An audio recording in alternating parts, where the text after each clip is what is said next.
Someone once said, holding on to unforgiveness is like drinking poison, expecting the other one to die. Huh? Those are very harsh words.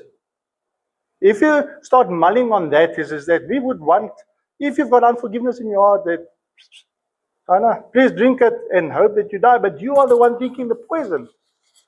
That is not what God have intended for us. He intended for us to release that. So forgive not because they deserve it, but because God commands it. Holding on to forgiveness, like I said, is drinking poison and expecting the other person to die.